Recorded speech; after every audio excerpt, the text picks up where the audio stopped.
XRP 레저에 아주 중요한 변화가 있었습니다. 바로 토큰 에스크로라는 새로운 엔진이 장착된 것인데요. 오늘 이 기술이 어떻게 수조 달러 규모의 거대한 기관금융 시장을 블록체인 위로 끌어올 수 있는 핵심 열쇠가 될 수 있는지 그 의미를 짚어보겠습니다. 먼저 이 기술이 대체 왜 중요한지 그 배경부터 짚어보고요.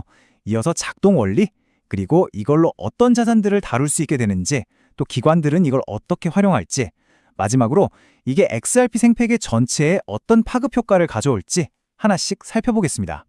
한번 생각해 보시죠. 수십억, 아니 수백억 달러짜리 거래가 어떻게 공개된 블록체인 위에서 아무런 위험 없이 처리될 수 있을까요? 바로 이 질문이 사실상 거대 기관들이 블록체인 시장에 섣불리 들어오지 못하는 가장 큰 장벽이었습니다. 내가 돈을 보냈는데 상대방이 자산을 안 주면 어떡하지? 하는 이 근본적인 신뢰의 문제, 바로 이걸 해결하기 위해 토큰 에스크로라는 해법이 나온 겁니다. 지난 2월 12일 드디어 XRP 레저에 아주 중요한 이정표가 세워졌습니다. 토큰 에스크로라고 불리는 새로운 기능이 무려 88%라는 거의 만장일치에 가까운 지지를 받아서 네트워크의 핵심 기능으로 공식 채택된 겁니다. 이게 왜 중요하냐면 기존에는 에스크로 기능이 오직 XRP 코인에만 적용됐었거든요. 그런데 이제는 스테이블 코인이든 아니면 요즘 아주 뜨거운 실물 자산, RWA 토큰이든 XRP 레저 위에서 발행된 모든 자산에 이 기능을 쓸 수 있게 된 겁니다. 이건 단순한 기능 추가가 아닙니다. XRP 레저가 그저 돈을 보내는 결제망 수준을 넘어서 모든 디지털 자산을 안전하게 거래할 수 있는 말 그대로 기관 전용 디지털 청산소로 탈바꿈하는 엄청난 변화인 거죠. 그렇다면 이 자동화된 신뢰라는 게 도대체 어떻게 가능한 걸까요? 사람이 아니라 코드가 중재를 선다는 건데 그 작동 원리를 한번 뜯어보겠습니다. 원래 에스크로라는 건 거래할 때 우리가 은행 같은 중간 기관을 믿고 돈을 맡기는 거잖아요. 그런데 블록체인 위에서는 그 중간자, 즉 인간이 사라집니다. 대신에 XRP 레저 네트워크에 내장된 코드, 이 자동화된 규칙이 그 역할을 대신하는 거죠.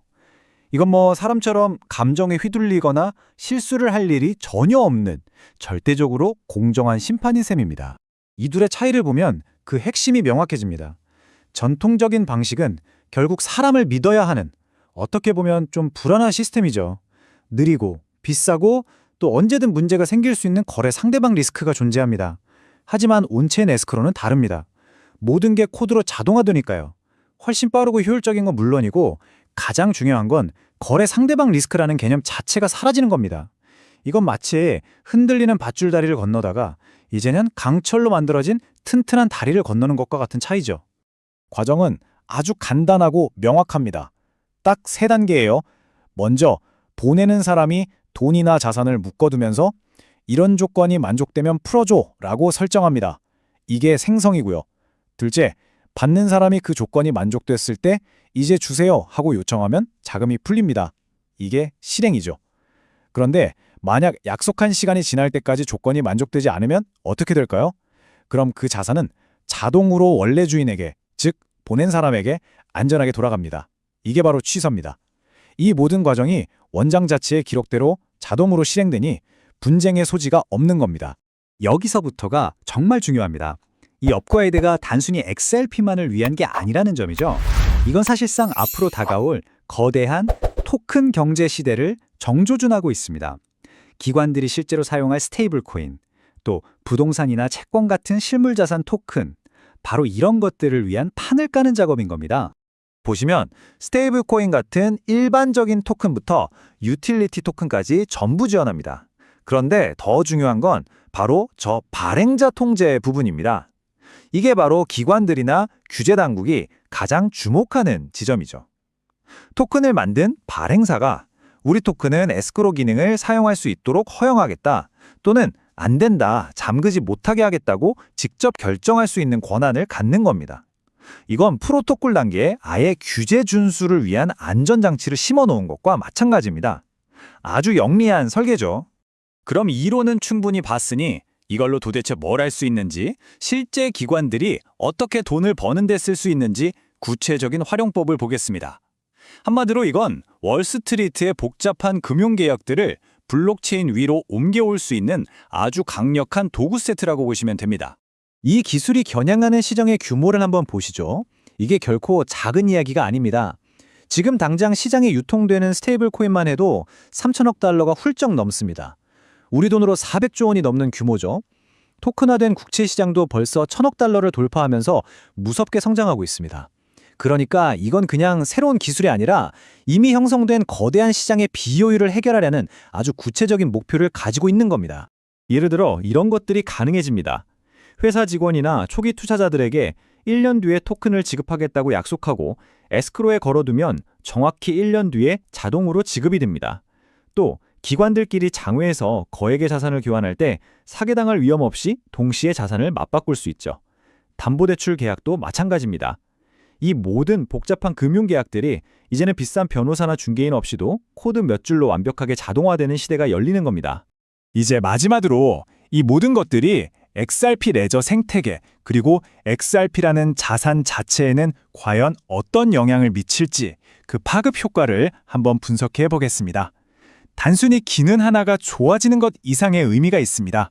여기가 어떻게 보면 오늘 내용의 하이라이트입니다. 이 기능이 어떻게 XRP의 실제 수요로 연결되는지에 대한 부분인데요. 논리는 이렇습니다. 기관들이 RWA 거래 같은 걸 위해서 에스크로를 더 많이 사용하게 되겠죠. 그러면 원장에는 그만큼 많은 에스크로 계약 객체들이 쌓이게 됩니다. 그런데 XRP 레저의 규칙상 이런 객체 하나하나를 유지하려면 아주 소량이지만 반드시 0.2개의 XRP를 보증금으로 잠가둬야 합니다. 이게 핵심입니다. 즉, 네트워크의 활용도가 높아지면 높아질수록 운영을 위해 잠겨야만 하는 XRP의 양도 구조적으로 계속 늘어날 수밖에 없는 겁니다. 단순한 투기적 수요가 아닌 유틸리티에서 비롯되는 진짜 수요가 생기는 거죠. 리플의 개발을 주도하는 리플X의 이 한마디가 모든 것을 말해줍니다. 기관용 디파이를 위한 도구 상자가 더 커졌다. 이건 단순히 망치 하나가 더 생긴 게 아니라 이제 월스트리트가 와서 집을 지을 수 있도록 아주 정교한 공구 세트를 하나 더 마련했다는 의미로 해석할 수 있습니다. 큰 그림의 일부라는 거죠. 결국 이 토큰 에스크로라는 기술은 시장에 아주 중요한 질문을 던지고 있습니다. 신뢰, 자동화, 그리고 규제의 준수. 이 세 가지를 모두 만족시키는 이 새로운 인프라가 과연 그동안 주저하던 월스트리트의 거대한 자본을 온체인으로 끌어들일 티핑 포인트가 될 수 있을 것인가? XRP 레저는 이 질문에 우리는 준비가 끝났다고 답하고 있는 셈입니다. 앞으로의 변화를 주목해 볼 필요가 있겠습니다. 구독과 좋아요는 영상을 만드는데 큰 힘이 됩니다. 감사합니다.